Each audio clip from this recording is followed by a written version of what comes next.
La saludamos, Sandra, bienvenida a Sin Censura, ¿cómo estás?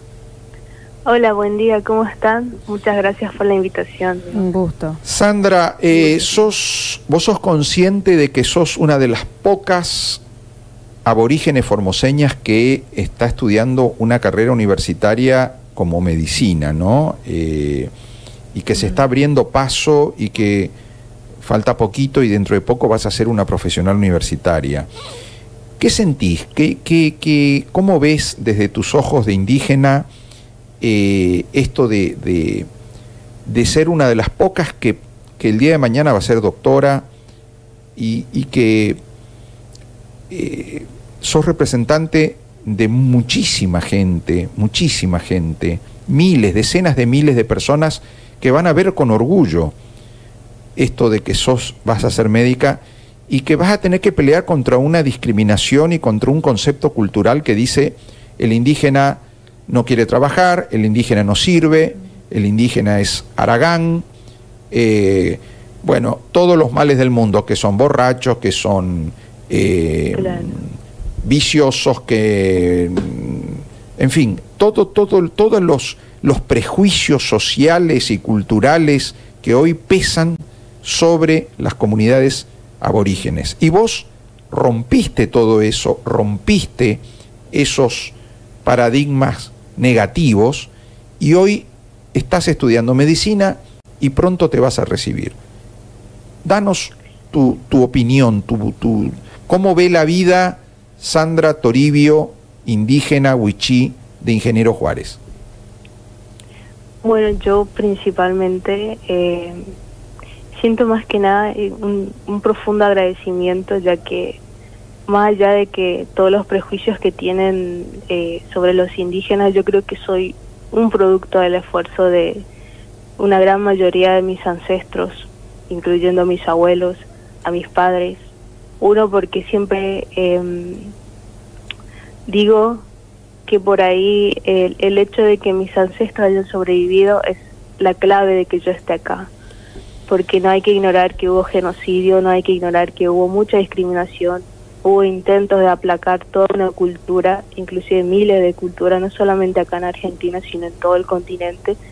Entonces, para mí, estar acá es el producto de ese esfuerzo de todas aquellas personas quienes lucharon de diferentes formas, no necesariamente en todo lo que sería lo vinculado a un estudio, pero sí en otras formas, como por ejemplo el mantener un patrimonio cultural, el mantener un lenguaje, un idioma. Y hoy yo puedo decir que soy un indígena gracias a todo eso, digamos. Y en cuanto al hecho de poder estudiar acá, poder estar acá, es gracias también a ellos que me dieron una oportunidad y poder ser ejemplo y poder ayudar a miles también. Por ejemplo, yo siempre comento que ahora estoy como tutora de los indígenas de UNE, ayudándolos más que nada a superar todas esas barreras que tenemos a la hora de vincularnos porque realmente eso es otra cultura. Llegas a la universidad con muchos miedos, llegas a la universidad viendo un ámbito que vos desconocías porque no se compara a lo que es una secundaria. Entonces, mi rol en este momento, por ejemplo, es ayudarlos a que puedan sacarse esos miedos, a que sepan cómo es la universidad y así puedan tener toda una carrera y que sea efectiva, digamos, todos los métodos que ellos vayan encontrando en cuanto a cómo van a ir estudiando. Sandra, te hago una pregunta. ¿Cuántos profesionales universitarios de nivel de carreras de 5 años de las llamadas tradicionales, ¿no? Medicina, ingeniería, abogacía, etcétera. ¿Cuántos aborígenes formoseños conoces que han llegado a ese nivel de formación universitaria?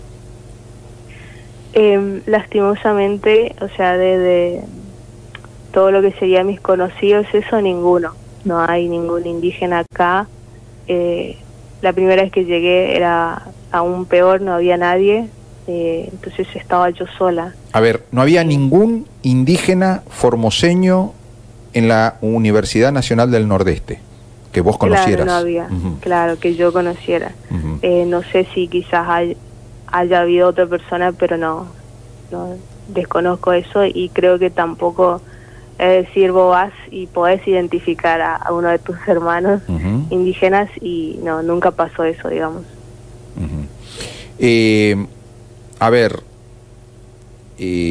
hoy vos recorres las comunidades y ves, como máximo, ves un MEMA o ves un agente sanitario. Los profesionales, los doctores, las personas que tienen formación son todos no indígenas, son blancos o criollos, son gente que no pertenecen a la comunidad. ¿Cómo lo ves vos esto? ¿Es producto de qué? ¿Vos ves que es producto de una discriminación o de una forma de reducir a la pobreza tan extrema de que de pronto a la gente de la comunidad aborigen ni se le ocurre por la cabeza que su hijo puede estudiar en una universidad?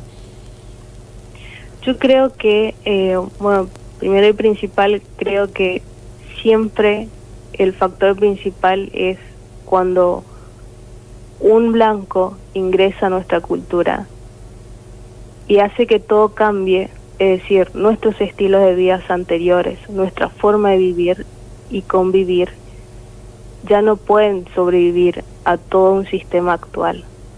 Entonces, nosotros queremos seguir manteniendo, es decir, por un lado no defiendo cómo mantenemos nuestra visión y cosmovisión, pero por otro lado, la gente debería entender que por ahí es un intento de mantener una cultura. Pero lo que pasa es que ya hay muchos choques culturales del cual ya no podemos sobrevivir. Y es necesario que nosotros nos actualicemos en cuanto a educación, a salud.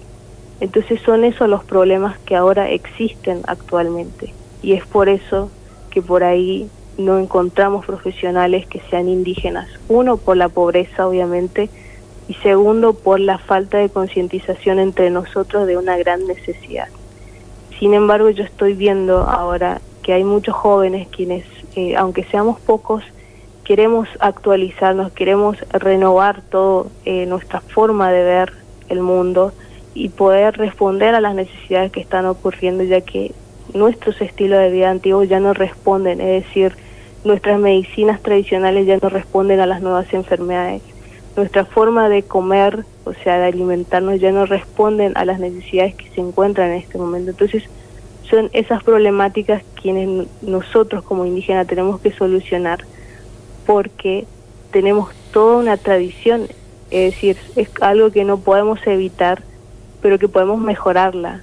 Entonces, por eso yo siempre y sigo aclarando que por ahí la educación es clave entre nosotros los indígenas, y también apoyarnos, así como voy a decir, hay muchos padres que por ahí no sienten la necesidad de que sus hijos estudien, hay muchos padres quienes prefieren que sus hijos permanezcan ahí y hagan una vida tradicional, cosa que yo respeto profundamente, pero como digo, estamos en una nueva época, en un nuevo tiempo del cual nosotros necesitamos actualizarnos, ya que no vamos a sobrevivir ante un sistema, va a aumentar la pobreza, va a aumentar enfermedades, o sea, va a aparecer nuevas enfermedades y van a seguir prevaleciendo todas esas enfermedades infecciosas, y de los cuales es muy probable que nos siga afectando de una manera más exponencial que a una cultura como por ejemplo la de ustedes, que están en estos momentos al menos pueden contra eso y nosotros no. Sandra, es difícil relatar, explicar a gente que no conoce nuestra provincia que todavía está como encerrada en las comunidades aborígenes enfermedades que en el resto de la provincia no existen. A ver, casos de gente leprosa, lepra, tuberculosis, enfermedades de tipo venéreo que prácticamente no hay. ¿Cómo puede ser, por ejemplo, la lepra, que es una enfermedad que está en el recuerdo colectivo, es una enfermedad que uno dice los leprosos y ya pensás en la Edad Media, pensás en comunidades de hace 1000 años atrás, cuando iban los leprosos con la campanita y los encerraban en lugares, en islas o en lugares cerrados porque no podían salir. Y y de pronto decís, hay lepra en las comunidades aborígenes, hay tuberculosis no tratada, tuberculosis que avanza al punto de matar a la persona, cuando la tuberculosis se combate con una pildorita y listo, es la forma más barata y más segura de curar la tuberculosis. Ya no es un peligro para la salud pública la tuberculosis, pero sí está matando gente en las comunidades aborígenes. Entonces vos decís, ¿qué pasa? ¿Cómo puede ser que tengamos esos extremos como que estamos hablando de gente que vive en otra época, no en otro lugar, en otra época? Exactamente.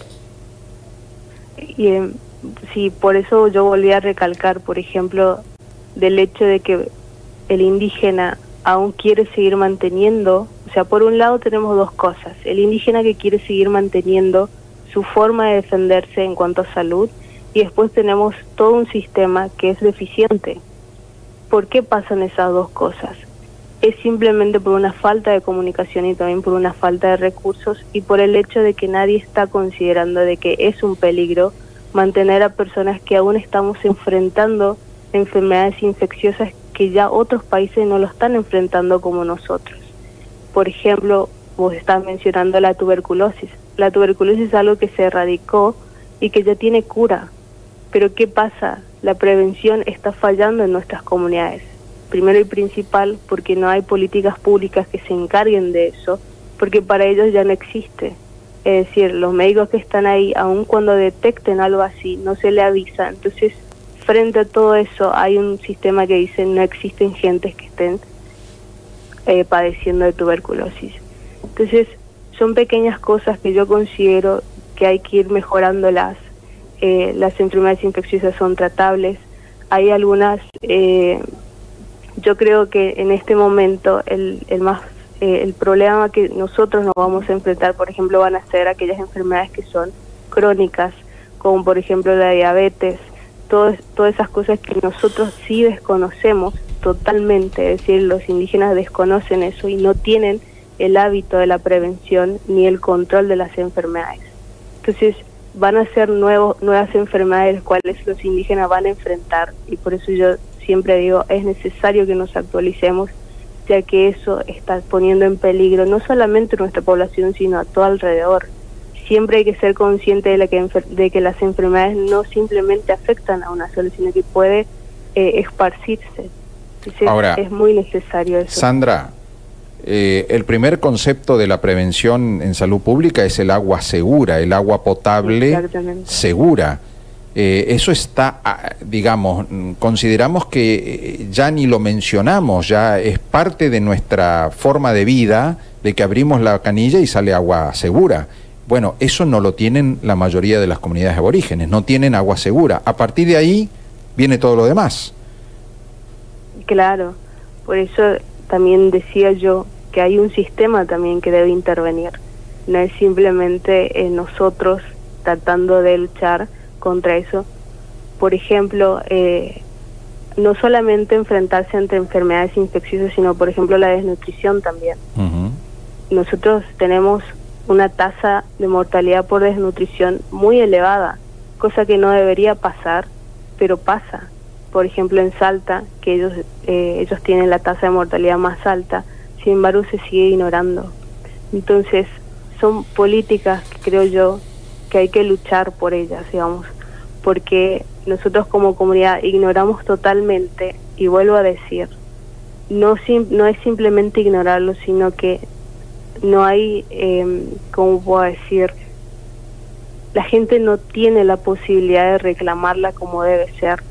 Entonces ahí se genera todo un sinfín de problemas de los cuales hay que ir solucionando de a uno, porque es muy grande y sí o sí hay que actuar para eso. Entonces yo creo que la clave de esto está en los jóvenes ahora que están estudiando, gente que puede comunicarse bien, gente que puede presentar, por ejemplo, el tema de las investigaciones. Las investigaciones son claves dentro de nuestras comunidades para que nadie pueda decir que no es real lo que nosotros estamos enfrentando. Sandra, te voy a cambiar de tema, te voy a llevar a un tema que vos tenés una visión particular, tenés que tener una visión particular, que es ser mujer. No solamente ser aborigen, sino ser mujer. En las comunidades aborígenes, en la cultura aborigen, la mujer está relegada a un segundo plano, es decir, está particularmente ubicada en un lugar donde el hombre toma decisiones y la mujer acompaña y se calla la boca. ¿Cómo lo ves eso? Porque la mujer está luchando a nivel mundial para que se reconozcan sus derechos, luchando por la igualdad, luchando por empoderarse. Vos sos mujer y sos indígena. ¿Cómo ves a las mujeres indígenas, por lo menos dentro de lo que es la cultura aborigen predominante en Formosa, ¿no es cierto? Sí. Yo siempre digo que... Bueno, qué lástima, se cortó. Vamos a la retomamos, un segundito y la retomamos. Dale. A Sandra para poder cerrar. Qué interesante, acá me mandaron un mensaje, bueno, en realidad varios mensajes que no pudimos leer en la mañana, pero me dicen qué interesante lo de Sandra Toribio. Bueno, como también hay mensaje para el resto de las entrevistas, pero sí. Bueno, ya se nos está yendo el tiempo. Hay gente conectada escuchándola a Sandra, que es una joven originaria, ¿no?, del oeste formoseño, Ingeniero Juárez. Huichí de Ingeniero Juárez. Hay que aclarar, la familia Toribio es una familia muy activa, tienen una pequeña radio comunitaria, son gente muy activa socialmente. Estudiosa también, muy estudiosa. Tengo amistad con varios de con Teresa Toribio, que siempre nos comunicamos, de la familia Toribio, gente que realmente pelea por los derechos de su pueblo, y bueno, y han peleado para que Sandra tenga esta oportunidad, ¿no? Bueno, ya la tenemos de nuevo, conectada. Sandra, estábamos hablando entonces de, se cortó, mujeres aborigen. Ya el solo hecho de ser aborigen implica un desafío y una lucha contra la discriminación, pero ser mujer y aborigen supongo que es doblemente difícil, ¿no? Es muy difícil, por eso no me di cuenta que cortó, pero vuelvo a repetir de que por ahí eso no nos diferencia mucho entre la cultura del blanco y nosotros, porque siempre va a existir que el varón sienta de que nosotros somos inferiores, y somos triplemente o 10 veces más inferiores en nuestra cultura, porque siempre el varón nos hace entender de que nosotros no podemos enfrentar lo que un varón debe enfrentar. Siempre son más que nada, por eso no hace falta decir y explicar, porque lo seguimos viendo, las mujeres indígenas siguen enfrentando o siguen teniendo las profesiones que siempre han tenido, es decir, no se han tocado todavía, aún son simplemente madres, simplemente personas que se encargan del hogar y no tienen acceso a la educación, y también está todavía la costumbre y tradición de que nos tenemos que dedicar simplemente a eso. Entonces, cuando una mujer decide estudiar, decide salir de la comunidad, hay un sinfín de prejuicios de los cuales siempre se le desea que esa mujer seguro va a volver, y seguro va a volver embarazada. Entonces son miles de prejuicios, discriminación, y admiro un montón a las mujeres que hoy en día deciden salir de la comunidad, estudiar, y por ejemplo siempre escucho testimonios de que hay mujeres que por más que se gradúen vuelven, siguen enfrentando los mismos problemas. Entonces es tremendo, digamos, el hecho de ser mujer y rebelarse ante todo una tradición y un sistema también que nosotros mismos creamos. Sandra, y por mi parte, ¿sí? ¿Vos pensaste que cuando te recibas querés de alguna manera ayudar a tu gente? ¿Qué pensás vos como Sandra Toribio, futura médica? ¿Dónde te ves como profesional? ¿Dónde vas a trabajar? ¿Dónde estás pensando en que podés prestar tus servicios?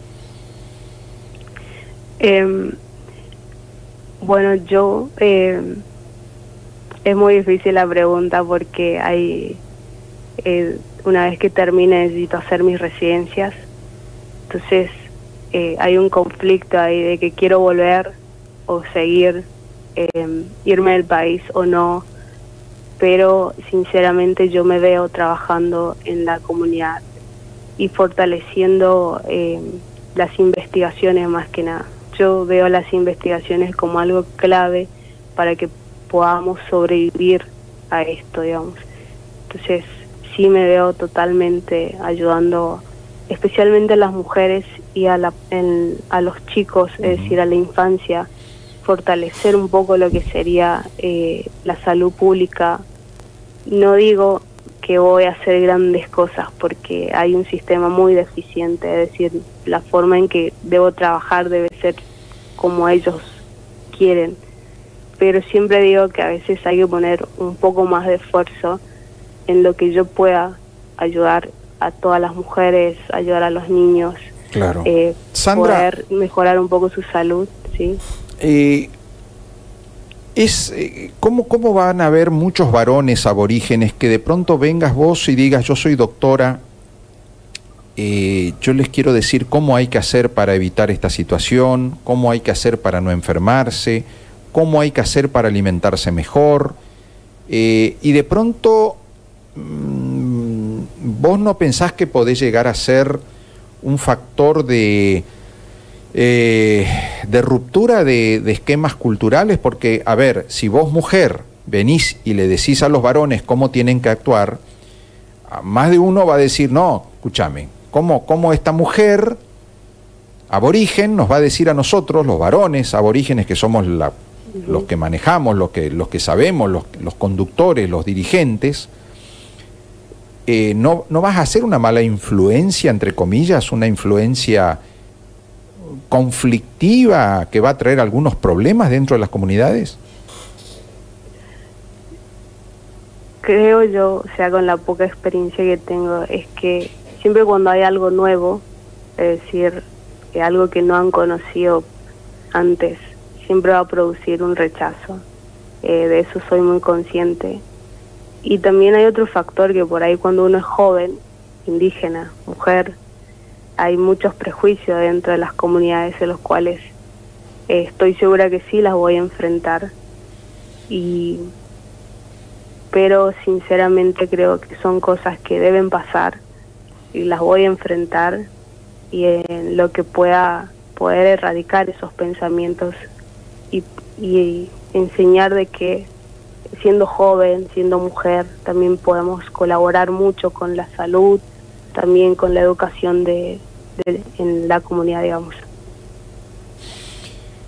Acá hay personas que te saludan, dice, buenos días Sandra, bendiciones, los mejores deseos para vos y tu familia, gente que se está, le gusta lo que estás diciendo, les encanta que hayas logrado llegar a la universidad y que estés cumpliendo tu sueño, ¿no? Tus objetivos.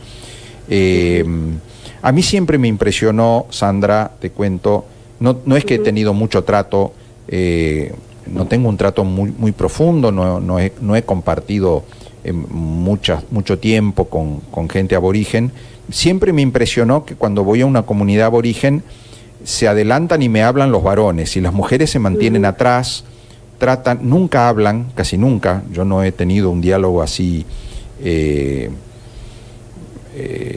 digamos, con ellas. Siempre hablan varones, son los que toman la palabra, son los que, digamos, explican o reclaman o piden o dicen, y las mujeres se mantienen mirando allá a lo lejos con los chicos.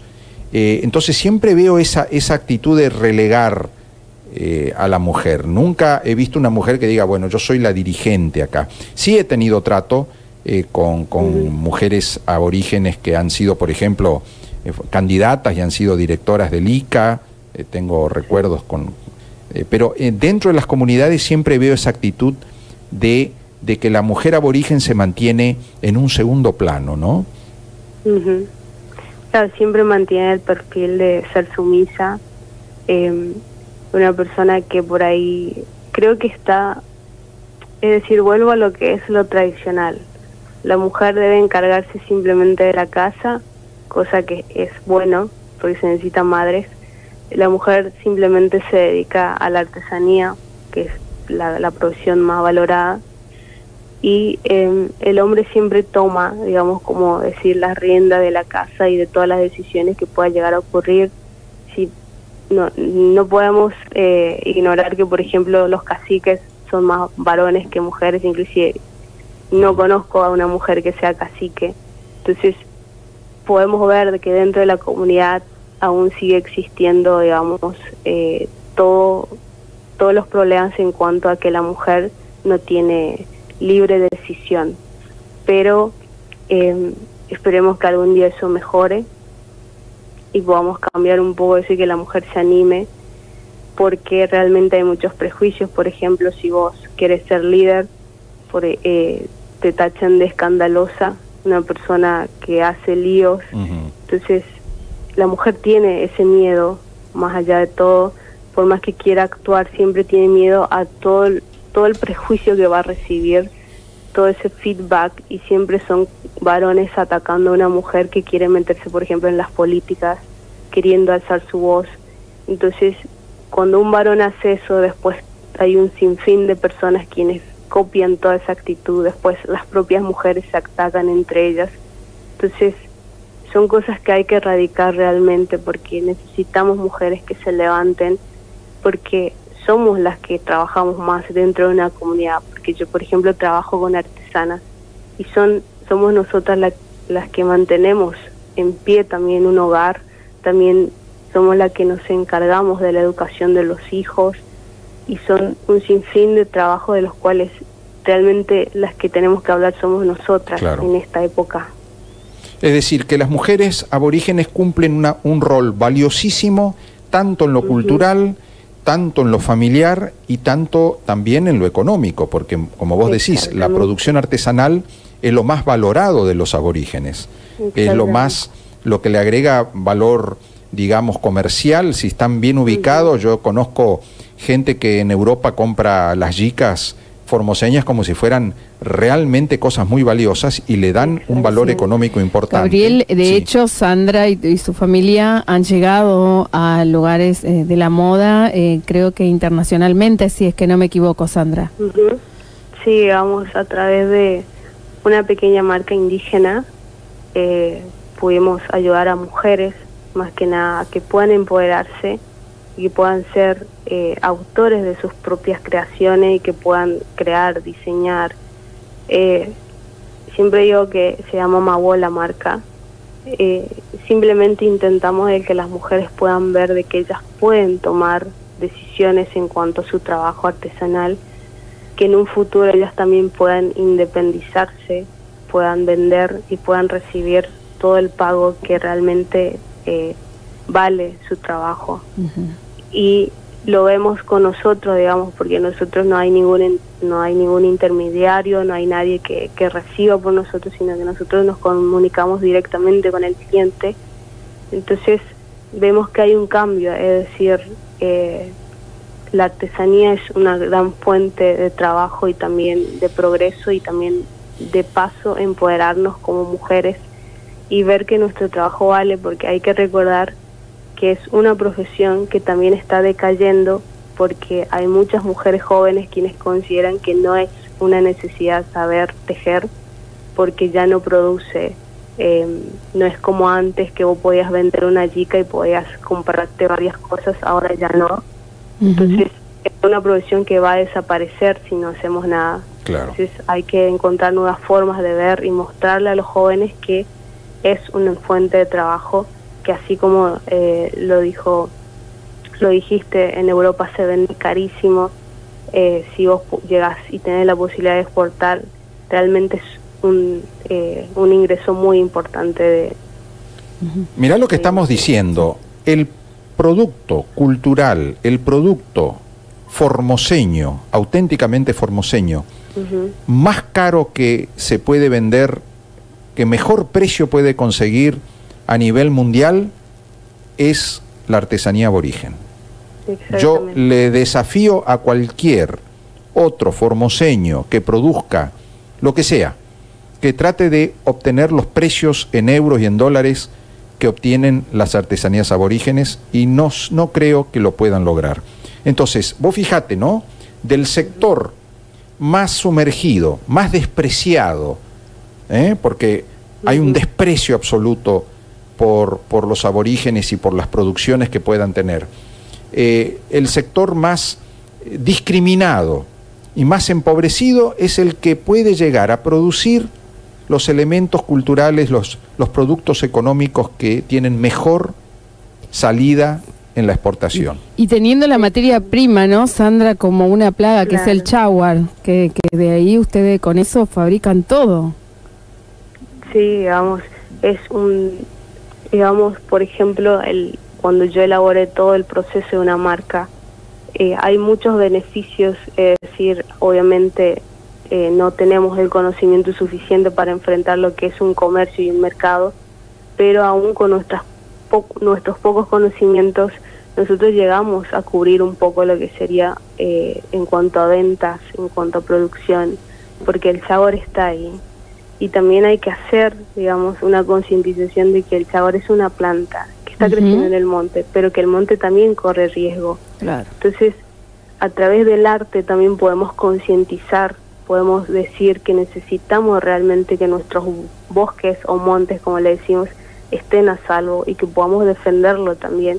Y eso también nosotros como indígenas tenemos que ser conscientes de que si es una fuente de trabajo necesitamos defenderlo y no simplemente regalar nuestras tierras. Totalmente. Entonces es necesario también aclarar bien todas esas cosas que están sucediendo dentro de la comunidad y que nosotros como indígenas seamos conscientes de lo que está pasando actualmente, que realmente hay muchos problemas y que eso que nosotros estamos dejando que las personas agarren en algún momento va a desaparecer. Claro, el monte como fuente de vida, fuente económica y fuente de cultura, ¿no? Te está escribiendo Hugo Vicente Ferreira, dice: desde Buenos Aires, soy formoseño, me enorgullece una futura médica aborigen, muchas bendiciones para Sandra, que Dios la proteja siempre. Muy buen programa, bendiciones para todos los formoseños. Bueno, gracias Hugo. Tengo un mensaje para Sandra también. Mi admiración y mi respeto a Sandra. Es muy esperanzador oírla, nos dice este mensaje. Bueno, muchas gracias. Buenísimo, Sandra. La verdad que es un mensaje muy poderoso el tuyo, porque como mujer, como aborigen y como ruptura de encierros culturales, hay como una cajita donde los blancos metemos a los indígenas y donde los indígenas meten a las mujeres, digamos, ¿no? Es decir, es una caja dentro de otra caja, ¿no? Hay que romper, hay que liberar la fuerza creativa de las mujeres aborígenes para que las chicas puedan estudiar si quieren estudiar, para que las chicas puedan decidir su futuro, para que las mujeres artesanas puedan ver que tienen salida económica importante y todo un pueblo puede mejorar su condición de vida, ¿no es cierto? Claro, y lo más importante también es que nosotros generemos la conciencia de que nosotros podemos, que no es simplemente esperar, sino que también tenemos que luchar por nuestros derechos, tenemos que hablar y alzar la voz, por ejemplo, en esta semana tan importante, también ser conscientes nosotros mismos que necesitamos más educación, necesitamos impulsar, por ejemplo, la mujer en la ciencia, es un tema que amo sinceramente. Sí, se nos cortó porque sí, ahí la vamos a retomar para despedirla. Sabes que sí, tenemos 25 minutos. El timer. El timer del fijo y quisimos llamarla por esa línea directa porque entonces la comunicación es más clara y más, ¿sí? Ya la llamamos nuevamente y bueno, si querés seguir charlando, por mí que nos quedamos tiempo más, ¿eh? Interesante la charla. Le vamos a preguntar qué significa Mawó, que es la marca que ellas tienen en sus prendas, ¿no? De lo que elaboran, a ver. He visto ahora que me acuerdo. Sí, ya está nuevamente. Sandra, ¿me escuchás? Sí, bueno, sí, ¿me escuchas? Justo fue el corte. A ver, ustedes tienen esa marca. ¿Por qué Mawó? ¿Qué significa esa palabra? Mawó significa zorro del monte. Está escrito en wichí. No de la forma en que debería ser, porque por ahí hay indígenas que vienen y dicen así no se escribe, no, simplemente claro, estamos hablando de una lengua que es oral, ¿no? Es decir, una lengua que se puede escribir de muchas maneras, digamos, porque no hay una regla ortográfica ni gramatical, sino que es una traducción de un lenguaje verbal que trata de tener una replicación, digamos, escrita, claro, con otro idioma, ¿no? O mejor dicho, con otra escritura, ¿no? No, y además que a la hora de hacer las redes sociales es otro idioma, entonces no nos aceptaron, entonces por eso quedó como Mawó, así como suena, como se escribe, y significa zorro del monte. Es un diminutivo de Mawolis, porque mi papá, por ejemplo, contaba de que antes su pequeño grupito los llamaban así, Mawolis. Entonces, como para tomar algo que sea nuestro, familiar y también que sea ancestral, tomamos como referencia a Mawó, digamos. Mawó. Fenómeno. Decime 2 lugares donde hayan llegado tu producción y donde se haya vendido, así como vos me contás. 2 lugares. Sí. Bueno, el lugar que a mí más me sorprendió fue en Australia. Mirá vos. Que nos hayan comprado una gran cantidad, digamos. Fue maravilloso ver que tu producto se iba a ir a Australia. Y por segundo lugar, Estados Unidos, que también es un lugar importante, digamos. Sí. Y realmente a nosotros, por ejemplo, nos sorprende, sinceramente. Yo cuando tengo que manejar, por ejemplo, comunicarme con ellos, saber de que son personas que tienen otra cultura, otro idioma, comunicarme encima a través de un idioma que, por ejemplo, es el inglés, nos maravilla ver de que la artesanía es una gran fuente de cultura y que nosotros podemos compartirle directamente a ellos. Esos son los 2 lugares. Y obviamente también pudimos vender un poco también acá en América del Sur, también en Canadá y en México también. Entonces son esos 2 lugares a los que mencioné que realmente me sorprendieron. Buenísimo. A ver, dame una referencia, una yica que todos conocemos, o por lo menos un producto parecido a una yica. ¿Cuánto costaría una yica hecha de la planta del jaguar, de la planta formoseña, entintada con tintes naturales y tejida por las manos de una aborigen wichí del oeste formoseño? ¿Cuánto se puede vender? ¿Qué precios alcanzó, que nos puedas contar, en el extranjero? Doy simplemente como ejemplo, nosotros vendemos al por mayor. Ajá. Pero realmente son precios que no se comparan vendiéndolos acá en Argentina. Llegamos hasta $75, una sola yica, digamos.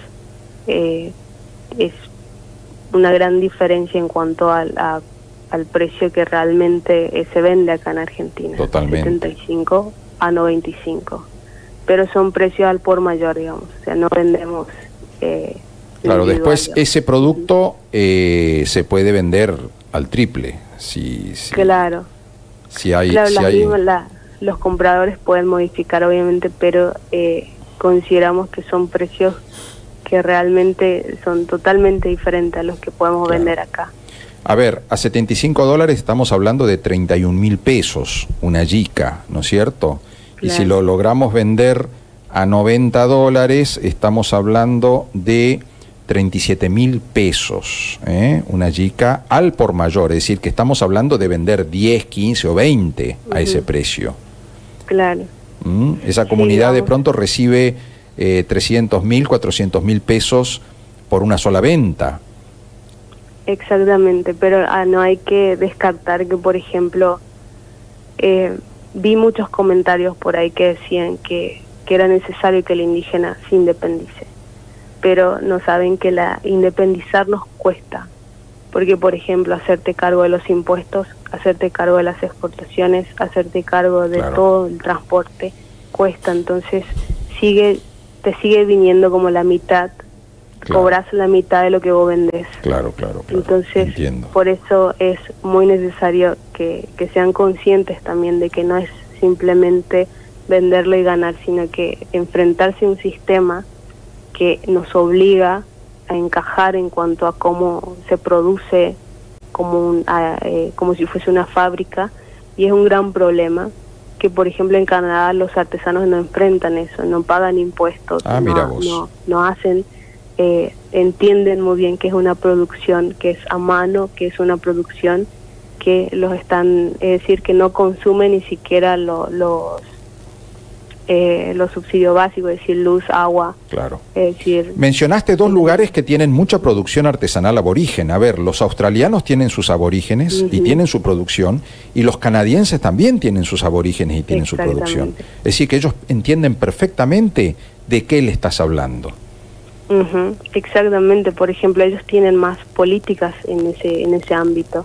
Ellos, por ejemplo, ya no hablan de simplemente artesanía, sino de productos, y que inclusive ya hablan de empresas indígenas, cosa que acá todavía no se puede aplicar, porque para que vos puedas sobrevivir en el mercado tenés que tener un buen capital, y nosotros lastimosamente no tenemos un gran capital como para sobrevivir en el mercado. Qué bueno, qué bueno. ¿Quién, alguno de tu familia está en este rubro? ¿Tu madre, tu familia directa? Está mi papá y mi mamá, y bueno, mi familia, y después otras 5 artesanas quienes están muy comprometidas, digamos. Buenísimo, buenísimo. Realmente refrescante, entusiasmante es este panorama que vos nos pintás. Es decir, por un lado, la situación lamentable en que está muchísima gente, miles de personas, y por otro lado, la posibilidad de progreso, ¿no? Que está ahí al alcance de la mano. Sí, es algo que nosotros podemos llegar a obtener, eso sí, si nos proponemos. Siempre digo que la educación principalmente es clave, porque vos, para sobrevivir ante un mundo que tiene un sistema totalmente diferente al tuyo, es necesario que vos aprendas eso. Y por segundo, obviamente, la salud, que es muy importante, y bueno, el resto de las políticas que nos puedan ayudar a sobrevivir. Buenísimo. Sandra, un gustazo, me gustaría seguir charlando 10 horas con vos. Tenés un punto de vista genial, muy fuerte, muy optimista y muy realista. Estás hablando no con sueños, y no con decir yo tengo derecho y quiero que me den. No, vos estás planteando yo tengo sueños y quiero concretarlos y puedo producir ese cambio. Exactamente. Lo que tienen que hacer es simplemente ayudarte a que vos puedas llegar adelante. Vos, tu gente, tantos miles de formoseños que hoy están sumergidos en la más triste situación, ¿no? Así que, Sandra, sos un ejemplo, sos genial, nos gustó muchísimo estar en diálogo con vos, es un orgullo realmente. Digo lo mismo que dijo Hugo y que dicen otras personas, es un orgullo tenerte como provinciana, como mujer joven que está adelante, que está abriendo camino. Un beso grande, Sandra, gracias. Muchas gracias, y gracias por recordarme. Y bueno, les deseo a todos los indígenas que podamos tener una semana muy linda y llena de conciencia, y que podamos fortalecer nuestros derechos.